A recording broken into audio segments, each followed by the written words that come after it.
আসসালামু আলাইকুম রহমতুল্লাহি ওবরাকাতুহ। আলহামদুলিল্লাহি ওয়াহদা ওয়াসসালাতু ওয়াসসালামু আলা মান লা নাবিয়্যা বা'দা ওয়া আলা আলিহি ওয়া সাহবিহি ওয়া মাওয়ালা। আচ্ছা, আল্লাহ রাসূল সাল্লাল্লাহু আলাইহি সাল্লাম এখানে তাহান্নুস করতেন দীর্ঘ সময়। তাহান্নুস করে যখন বের হইতেন, বের হয়ে যখন ঘরের দিকে আসতেন, নবী সাল্লাল্লাহু আলাইহি সাল্লাম যখন জাবালে নূর থেকে নামতেন, তখন রাস্তা দিয়ে আসার সময় বিভিন্ন গাছ, বিভিন্ন পাথর নবী সাল্লাল্লাহু আলাইহি সাল্লামকে সালাম দিতেন। সুবহানাল্লাহ। পাথরগুলা নবী সাল্লাল্লাহু আলাইহি সাল্লামকে বলে উঠতেও, আসসালামু আলাইকা ইয়া রাসূলুল্লাহ। সুবহানাল্লাহ। পাথর বলে উঠতো, গাছ বলে উঠতো, আসসালামু আলাইকা ইয়া রাসূলুল্লাহ। আল্লাহ রাসূল সাল্লাল্লাহু আলাইহি সাল্লাম এই আওয়াজগুলো শুনতেন এবং নবী সাল্লাল্লাহু আলাইহি সাল্লাম বলেন, আমি মক্কার এমন এমন পাথরকে চিনি যে এই পাথরগুলো আমাকে সালাম দিয়েছে। সুবহানাল্লাহ। নবুয়তের আগে আমাকে সালাম দিয়েছে। ওই পাথরগুলোকেও আমি নবী চিনি, আমি জানি এই পাথরগুলো সম্পর্কে, যেগুলো আমাকে নবুয়তের আগে আমাকে সালাম দিতেন।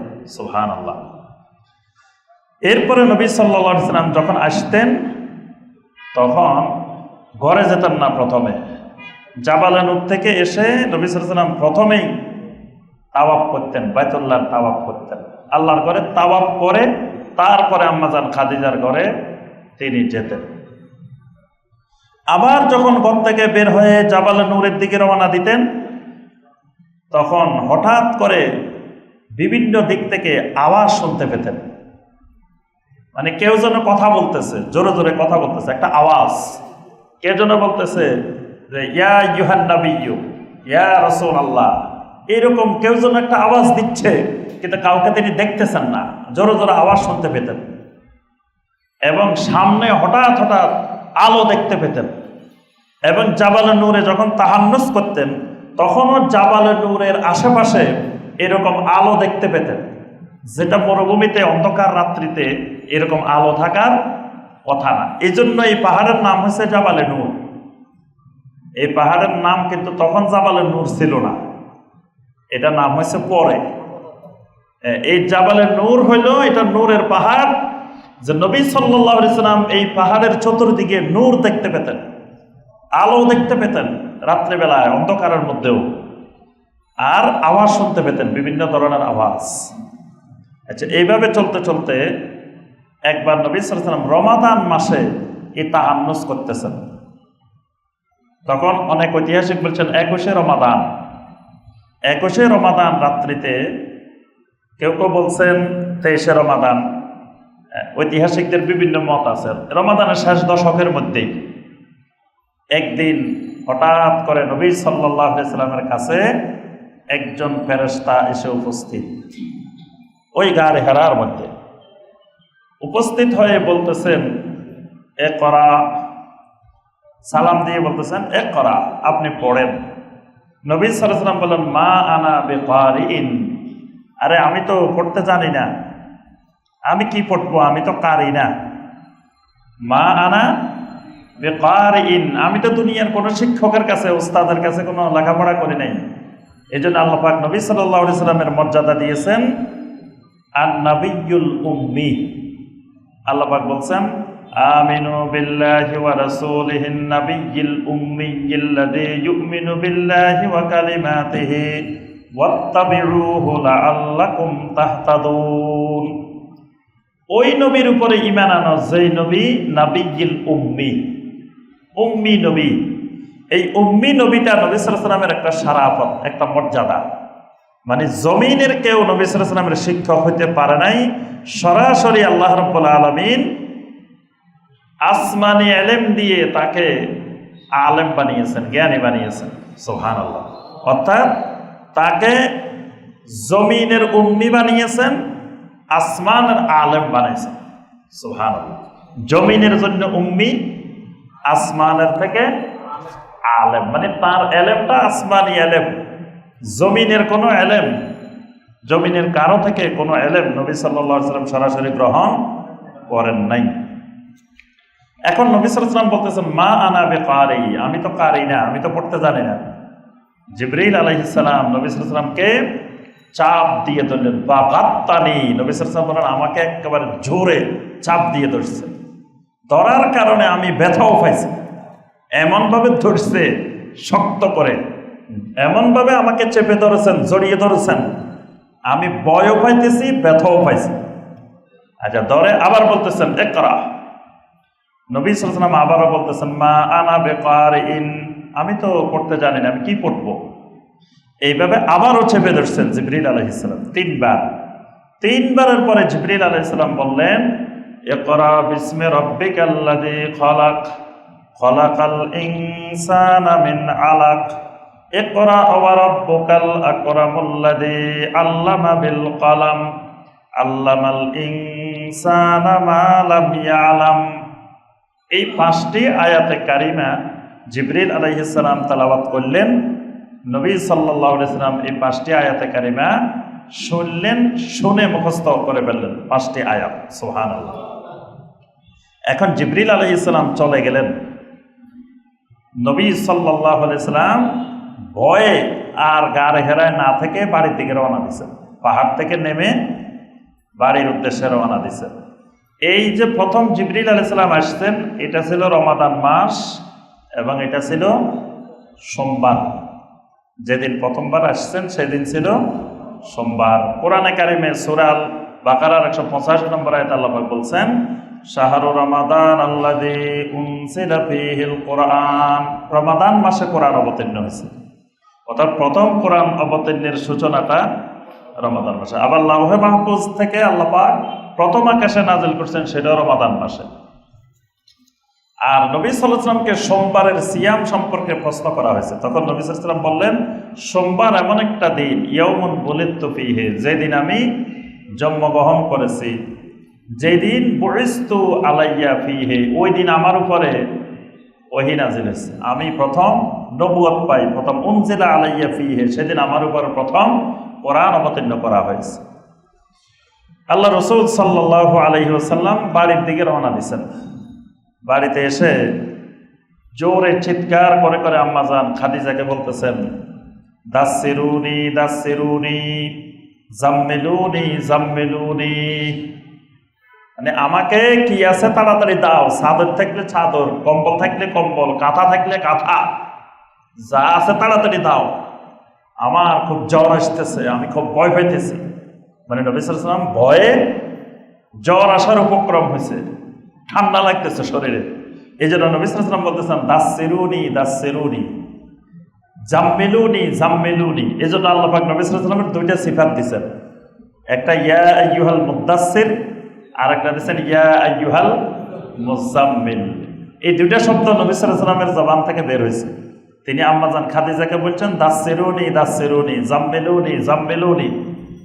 আম্মাজান খাদিজা হঠাৎ এই অবস্থা দেখে ভয় পেয়ে গেলেন। কারণ কি, ভালো মানুষ গেল, সেখানে তাহান্নুস করতেছেন, এখন হঠাৎ করে তিনি এরকম করতেছেন কেন? আচ্ছা, আম্মাজান খাদিজা তাকে কম্বল দিলেন, বিছানায় শোয়াই দিলেন। শোয়ানোর পরে জিজ্ঞাসা করতেছেন আপনার অবস্থা কি, বলেন কেন ভয় পাইছেন, কি হয়েছে? আল্লাহ রাসূল সাল্লাল্লাহু আলাইহি সাল্লাম বর্ণনা দিলেন যে এরকম এরকম আমি তাহান্নুস করতেছি, হঠাৎ করে আমার কাছে এরকম এক ফেরেশতা এসেছে, এসে আমাকে বলতেছে ইকরা, আমাকে পড়তে বলতেছে। আমি বললাম মা আনা বিকারি, তারপর আমাকে জড়াই ধরছে, আমি আরো ভয় পেয়েছি। তারপর আমার কাছে এরকম 5টা আয়াত ওই ফেরেশতা নাজিল করেছেন।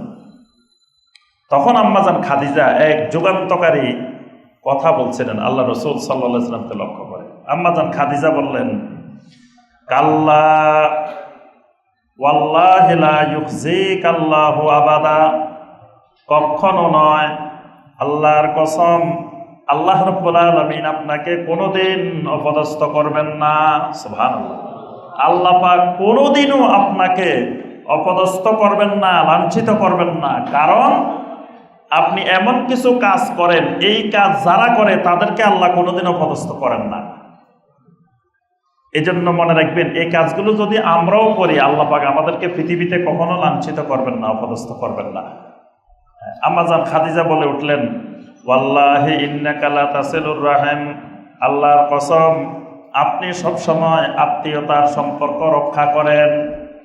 আপনি সবসময় আত্মীয়তার সম্পর্ক রক্ষা করেন, রেহেমের সম্পর্ক বজায় রাখেন। যারা রেহেমের সম্পর্ক, আত্মীয়তার সম্পর্ক বজায় রাখবে, আল্লাহ পাক কোনোদিন তাদেরকে অপদস্থ করবেন না। ওয়া তাসদুকুল হাদিস, আপনি সবসময় সত্য কথা বলেন। আপনি কোনোদিন জীবনে একবারও মিথ্যা কথা বলেন নাই। যারা সত্য কথা বলবে, আল্লাহ তাদেরকে কোনোদিন জমিনে অপদস্থ করবেন না। ওয়া তাহমিলুল কাল্লা, আপনি যেই লোকটা বোঝা বহন করতে পারতেছে না, ওই লোকটার বোঝাটা আপনি নিজে কাঁধে করে বহন করে নেন। মানে এখন তো আপনার মানুষ ওরকম বেশি বোঝা নিয়ে হাঁটে না। আগে কিন্তু মানুষ অনেক বোঝা নিয়ে, আপনি অনেকে ধান নিয়ে, চাল নিয়ে, তারপরে বিভিন্ন কিছু নিয়ে অনেক দূর দূরান্তে হেঁটে হেঁটে যেতেন। অনেকে বাজার থেকে বাজারের ব্যাগটা আনতেও অনেক কষ্ট হইতো। আল্লাহ রসুল সাল্লাল্লাহু আলাইহি ওয়াসাল্লাম এরকম কারো কষ্ট দেখলে যে বোঝাটা বহন করতে পারতেছেন না, নবী সাল্লাল্লাহু আলাইহি ওয়াসাল্লাম নিজে বহন করে তার বাড়িতে পৌঁছায় দিয়ে আসতেন। এই যে আম্মাজান বলতেছেন ওয়া তাহমিলুল কাল্লা, আপনি তো যারা বোঝা বহন করতে অক্ষম তাদের বোঝাগুলো আপনি বহন করেন। ওয়া তাকসিবুল মা'দুম, নিঃস্ব মানুষের আপনি উপার্জনের ব্যবস্থা করে দেন। যে লোকটা নিঃস্ব, চাকরি বাকরি নাই, বেকার, অথবা আপনার এতিম, অথবা নিঃস্ব বিধবা, তার উপার্জনের ব্যবস্থা আপনি করে দেন। তাহলে এই ব্যবস্থা যারা করে, আল্লাহ তাদেরকে জমিনে কোনোদিন অপদস্থ করবেন না। ওয়া তাকরিউদ দাইফা, আপনি মেহমানদারি করেন সব সময়, মেহমানদারি করেন আপনি। ওয়া তুঈনু আলা নাওয়াইবিল হক, সত্যের কারণে, হকের কারণে কোনো মানুষ যদি কোনোদিন বিপদে পড়ে, আপনি ওই সত্যের কারণে বিপদে পড়া লোকটার সাথে দাঁড়ান। আপনি সবসময় যে কোনো কঠিন পরিস্থিতিতে হোক না কেন, আপনি সত্যের পক্ষে দাঁড়ান, হকের পক্ষে দাঁড়ান। এবং হকের কারণে কোনো লোক যদি বিপদগ্রস্ত হয়, তা আপনি ওই লোকটার পাশে গিয়ে দাঁড়ান। যারা সবসময় এরকম হকের পক্ষে দাঁড়াবে, হকের সাথে দাঁড়াবে, আল্লাহ তাদেরকে জমিনে কোনোদিন অপদস্থ করবেন না। আম্মাজান খাদিজা এই ভরসা দিলেন। দেওয়ার পরে বললেন, ঠিক আছে, আপনার সব কথা শুনলাম, চলেন, আমার চাচাতো ভাই আছে ওয়ারাকা বিন নওফল, আমার চাচাতো ভাই, উনি তাওরাতের হাফেজ, ইনজিলের হাফেজ, বড় আলেম তৎকালীন জামানা। ওয়ারাকা বিন নওফল নিজে হাতে তাওরাত লিখে, ইনজিল লেখে। আগে তো আর ছাপাখানা ছিল না, সব এগুলো লেখা হইতো হাতে। এই ওয়ারাকা বিন নওফল তিনি এগুলো লিখতেন। চলেন আমার চাচাতো ভাইয়ের কাছে, উনি আপনার এগুলো শুনলে কিছু বলতে পারবে। গেলেন ওয়ারাকা বিন নওফলের কাছে। ওয়ারাকা বিন নওফল বললেন, ভাতিজা বলেন দেখি আপনার কি হয়েছে সব। তিনি তখন অন্ধ হয়ে গেছেন, ওয়ারাকা বিন নওফল বৃদ্ধ বয়সে। এর কিছুদিন পরে উনি মারা গেছেন, বেশি দিন হয়নি। ওয়ারাকা বিন নওফল সব শুনলেন, শোনার পরে বললেন, হাযান নামুস আল্লাযী জাআ বিহি আলা মুসা আলাইহিস সালাম। আরে এই তো সেই ফেরেশতা, যেই ফেরেশতা মুসা আলাইহিস সালামের কাছে আসছেন, যেই ফেরেশতা ঈসা আলাইহিস সালামের কাছে আসছেন, ওই ফেরেশতাই হলো তিনি। আপনি ভয় পেয়েছেন কেন? আপনার ভয় পাওয়ার কি? উনি তো ওই ফেরেশতা, যে ফেরেশতা সব নবীদের কাছে আসছেন, মানে উনি জিবরিল আলাইহিস সালাম। আপনি ভয় পাওয়ার কিছু নাই। এরপরে তিনি বলে উঠলেন যে আল্লাহ রাব্বুল আলামিন আপনাকে নবুয়ত দিয়ে সম্মানিত করেছেন। সুবহানাল্লাহ, আপনি নবী হয়েছেন, আপনাকে আল্লাহ পাক নবুয়ত দিয়ে সম্মানিত করেছেন। তবে আমি যদি বেঁচে থাকতাম, আপনাকে সহযোগিতা করতাম। আমার তো জীবনের শেষ অবস্থা, যদি আমি বেঁচে থাকতাম তো আমি আপনাকে সার্বিকভাবে সহযোগিতা করতাম।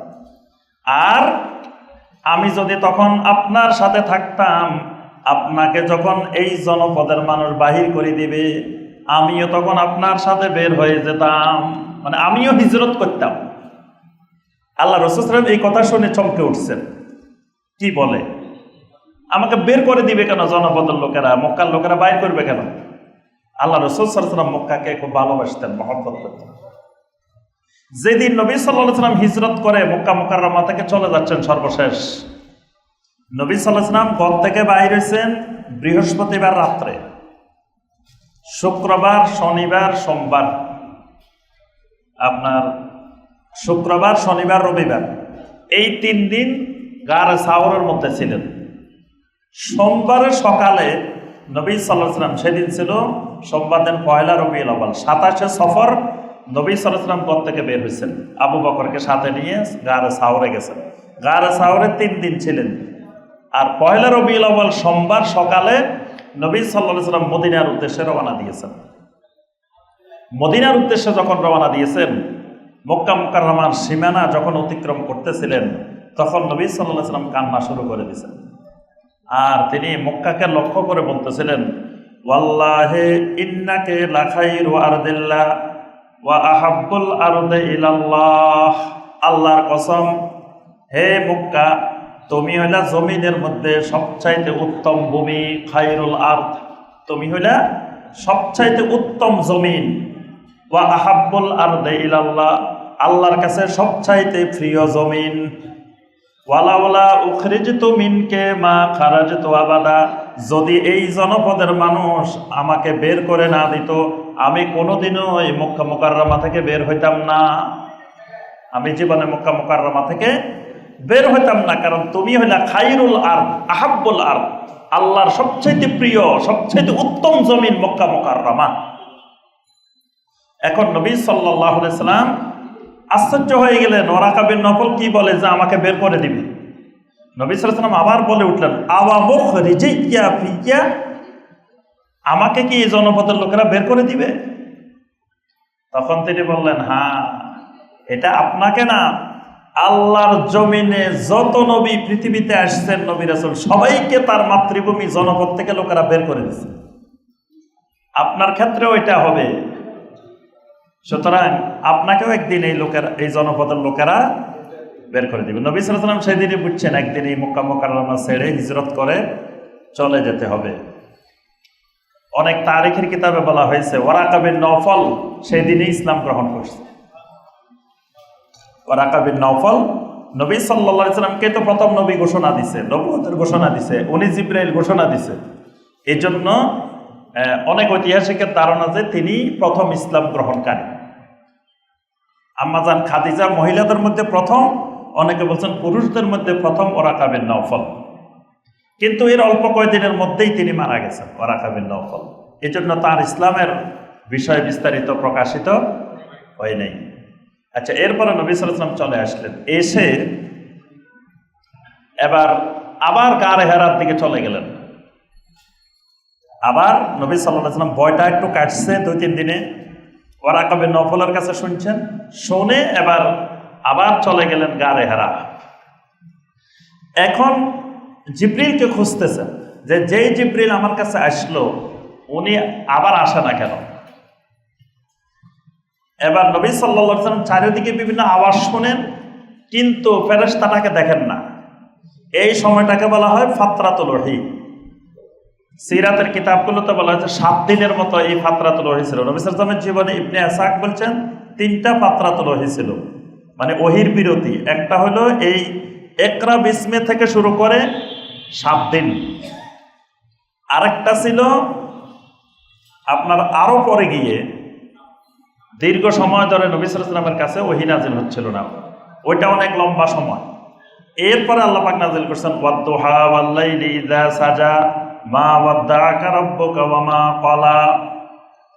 আরেকটা ছিল, এটাকে অনেক ঐতিহাসিক দঈফ বলছেন, সেটা হলো আপনার কাফেররা প্রশ্ন করছিল সূরা আল কাহাফের মধ্যে যে যুলকারনাইন সম্পর্কে, আসহাবুল কাহাফ সম্পর্কে, তারপরে আপনার রূহ সম্পর্কে, এরকম অনেকগুলো প্রশ্ন করছিল। নবী সাল্লাল্লাহু আলাইহি ওয়াসাল্লাম বলছিলেন আমি জবাব দেব ইনশাআল্লাহ, বলেন নাই। অনেক দিন পর্যন্ত ওহী নাজিল হয় নাই। এটাও একটা ফাতরাতুল ওহী, তবে এই সনদটা দঈফ। ইবনে কাসির রাহিমাহুল্লাহ সহ অনেকে বলছেন এটা দঈফ, কিন্তু ওই দুটা সহিহ সনদের দ্বারা প্রমাণিত। তো প্রথম ফাতরাতুল ওহী মাত্র 7-8 দিন, 1 সপ্তাহ।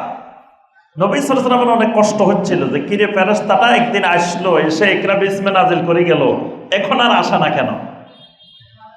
এরপরে তিনি এরপরে 7 দিন অপেক্ষা করে নবী সাল্লাল্লাহু আলাইহি ওয়াসাল্লাম আবার চলে আসছেন বাড়িতে এসে মাত্র কম্বল গায়ে দিয়ে শুইছেন।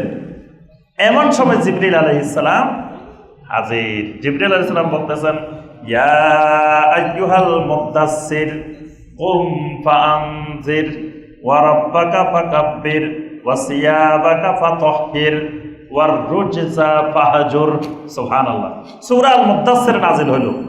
ওই যে নবী সাল্লাল্লাহু আলাইহি ওয়াসাল্লাম প্রথম দিন বলছে দাসসিরুনি দাসসিরুনি, আল্লাহ পাক তার হাবিবকে, তার খলিলকে সিফাত দিয়ে দিলেন মুদ্দাসসির।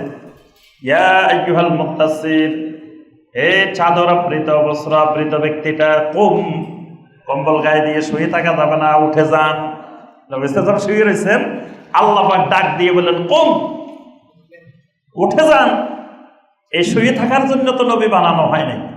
আল্লাহু আকবার। আল্লাহ নবীকে আল্লাহ পাক রাত্রে শুইতে দেন নাই। এই আয়াত নাযিলের পরে নবী সাল্লাল্লাহু আলাইহি ওয়াসাল্লামের জন্য রাত্রে ঘুমানো জায়েজ ছিল না। সারা রাত ইবাদত করতেন, দাঁড়িয়ে দাঁড়িয়ে সালাত আদায় করতেন। আল্লাহ বলেছেন কুম, দাঁড়িয়ে যান, উঠে যান। শুয়ে থাকার জন্য নবী না। উঠে আপনি কি করবেন? আপনার অনেক কাজ। 1 নম্বর কাজ ফাআনজির, আপনি দুনিয়ার মানুষকে শিরক থেকে সতর্ক করেন। সারা দুনিয়া শিরকে ডুবে আছে আর আপনি ঘুমাই থাকবেন? ঘুমানোর জন্য নবী বানানো হয় না, শিরকের বিরুদ্ধে সংগ্রাম করার জন্য, লড়াই করার জন্য, শিরক উৎখাত করার জন্য আপনাকে নবী বানানো হয়েছে। এটা 1 নম্বর কাজ। এই জন্য নবীর ওয়ারিস যারা কিয়ামত পর্যন্ত, তাদেরও 1 নম্বর কাজ ফাআনজির আনিশ শিরক, শিরকের বিরুদ্ধে সংগ্রাম, শিরকের বিরুদ্ধে লড়াই, শিরকের বিরুদ্ধে আপোষহীন, শিরকের সাথে কোনো আপোষ থাকবে না একজন মুসলিমের। কারণ এটাই প্রথম নবীওয়ালা কাজ। এরপরে দ্বিতীয় কাজ ওয়া রাব্বাকা ফাকাব্বির, আপনার রবের শ্রেষ্ঠত্ব জমিনে আপনি প্রতিষ্ঠা করেন। তো রবের শ্রেষ্ঠত্ব কেমনে করবেন? বিত্তাওহীদ। ফাকাব্বির বিত্তাওহীদ, জমিনে আপনি তাওহীদের দাওয়াত দিবেন, তাওহীদ কায়েম করবেন, তাওহীদের প্রসার করবেন, আল্লাহর তাকবীর তাওহীদের মাধ্যমে করবেন। ওয়া সিয়াবাকা ফাতাহহির, আপনার কাপড়টা পবিত্র রাখবেন। কাপড় কি করবেন? পবিত্র রাখবেন। তাহলে কাপড়ে নাপাক লাগানো নাকি? আল্লাহ সুবহানাহু ওয়া তাআলা তার খলিলকে যা বলছেন, খলিল বুঝে গেছে কি বলছেন। এটা আরবের একটা সুন্দর পরিভাষা, বালাগাত, অলংকার। এটা মানে আপনাকে বলতেছে আপনার কাপড় পরিষ্কার রাখেন, পবিত্র রাখেন। তার অর্থ কাপড় না, তার অর্থ হলো এই মক্কা মুকাররমার সমাজটা শিরকের ময়লা আবর্জনায় একেবারে ময়লা হয়ে আছে। চতুর্দিকে ময়লা আর ময়লা, ময়লা আর ময়লা। এই ময়লা আবর্জনা শিরকের ময়লা আবর্জনা।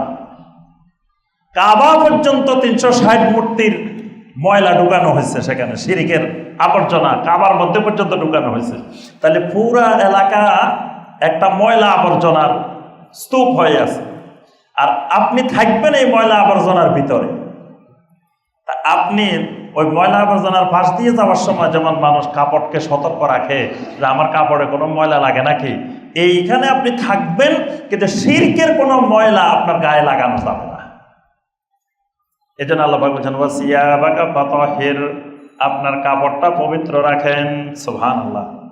আচ্ছা, এরপরে এখানে ইকরা বিসমি দিয়ে নবী সাল্লাল্লাহু আলাইহি ওয়াসাল্লামকে নবী বানানো হয়েছে, আর ইয়া আইয়ুহাল মুদ্দাসসির দিয়ে রাসূল বানানো হয়েছে। কারণ রাসূল হইলে রাসূলের কাজ থাকে সুনির্দিষ্ট, নবী হইলে সুনির্দিষ্ট কাজ নাই। আগের রাসূলের যেই কাজ তারও থাকে সেই কাজ।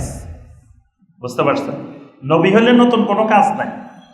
আগের রাসূল যে কিতাব আসছে, যা কাজ ছিল উনি সেগুলো ধারাবাহিকতা রক্ষা করবেন। আর রাসূল হইলে উনি নতুনভাবে উনার অনেক কাজ, উনার উপরে কিতাব নাজিল হবে, উনাকে আল্লাহ পাক নির্দেশনা দিবেন। এই সূরা আল মুদ্দাসসিরের মধ্যে আল্লাহ পাক নির্দেশ দিয়েছেন কুম ফাআনজির ওয়া রাব্বাকা ফাকাব্বির। এই আয়াতগুলো দিয়ে নবী সাল্লাল্লাহু আলাইহি ওয়াসাল্লামকে রাসূলও বানানো হয়েছে। তিনি নবী এবং রাসূল। আচ্ছা, এরপরে এর কয়দিন পরেই আল্লাহ পাক ইয়া আইয়ুহাল মুযাম্মিল নাজিল করছেন। এই মুদ্দাসসির আর মুযাম্মিল একেবারে কাছাকাছি সময় আল্লাহ রাব্বুল আলামিন নাজিল করেছেন। এর মাধ্যমে আল্লাহ রাব্বুল আলামিন নবী সাল্লাল্লাহু আলাইহি ওয়াসাল্লামের নবুয়তের সূচনা করলেন, ওহীর সূচনা করলেন। এর মাধ্যমে ওহী শুরু হলো। নবী সাল্লাল্লাহু আলাইহি ওয়াসাল্লামের ওহীটা কয়েক পদ্ধতিতে নবী সাল্লাল্লাহু আলাইহি ওয়াসাল্লামের উপরে নাজিল হয়েছে। একটা হলো আর রুইয়া আস-সাদিকা, সত্য স্বপ্ন। আল্লাহ পাক সূরা আল ফাতিহার 27 নম্বর আয়াতে বলছেন লাকাদ সাদাকাল্লাহু রাসূলাহুর রুইয়া বিল হক লা তাদখুলুন্নাল মাসজিদাল হারামা ইনশাআল্লাহু আমিনিন। লাকাদ সাদাকাল্লাহু রাসূলাহু রুইয়া বিল হক, আল্লাহ তার রাসূলের স্বপ্নকে বাস্তবে পরিণত করছেন। এখানে মক্কা বিজয় হবে এটা নবী সাল্লাল্লাহু আলাইহি ওয়াসাল্লাম স্বপ্নে দেখছিলেন, এই স্বপ্নটা ওহী। আবার জিবরিল আলাইহিস সালাম সরাসরি নবী সাল্লাল্লাহু আলাইহি সাল্লামের কাছে আসছেন নিজ একবারের স্ব আকৃতিতে। এটাও আসছেন নবী সাল্লাল্লাহু আলাইহি সাল্লামের জীবনে দুইবার। জিবরিল আলাইহিস সালাম সরাসরি একবার নবী সাল্লাল্লাহু আলাইহি সাল্লাম জিবরিল আলাইহিস সালামকে দেখছেন আসমান জমিনের মাঝখানে একটা চেয়ারের উপরে বসে আছেন জিবরিল আলাইহিস সালাম, এই অবস্থায়ও দেখছেন। আবার জিবরিল আলাইহিস সালামকে 600 ডানা বিশিষ্ট জিবরাইল এরকম আকৃতিতেও জীবনে দুইবার দেখছেন জিবরিল আলাইহিস সালাম। এভাবে ওহী আসছে। আবার অনেক সময় ফেরেশতাকে দেখা যায় নাই, আড়াল থেকে ওহী আসছে। তারপরে জিবরিল আলাইহিস সালাম মানুষের আকৃতিতে নবী সাল্লাল্লাহু আলাইহি ওয়াসাল্লামের কাছে আসতেন। বিশেষ করে দাহিয়া আল কালবি রাদিয়াল্লাহু তাআলা ওনার সূরতে জিবরিল আলাইহিস সালাম বেশি আসতেন। এই সাহাবীর সূরতে, এই সাহাবীর মানে শারীরিক গঠন ধারণ করে নবী সাল্লাল্লাহু আলাইহি ওয়াসাল্লামের কাছে জিবরিল আলাইহিস সালাম আসতেন। এরপরে সিলসিলাতুল জারাস, ঘণ্টা ধ্বনির ন্যায় নবী সাল্লাল্লাহু আলাইহি ওয়াসাল্লামের উপরে ওহী নাযিল হইত। নবী সাল্লাল্লাহু আলাইহি ওয়াসাল্লামকে আল্লাহ রাব্বুল আলামিন খাতিমুল আম্বিয়া বানিয়েছেন, সর্বশেষ নবী। এই জন্য আল্লাহ পাক সূরা আল আহজাবের 40 নম্বর আয়াতে বলে দিয়েছেন, মা কানা মুহাম্মাদুন আবা আহাদিম মির রিজালিকুম ওয়ালাকির রাসূলুল্লাহি ওয়া খাতামান নাবিয়্যিন ওয়া কানা আল্লাহু বিকুল্লি শাইইন আলিমা।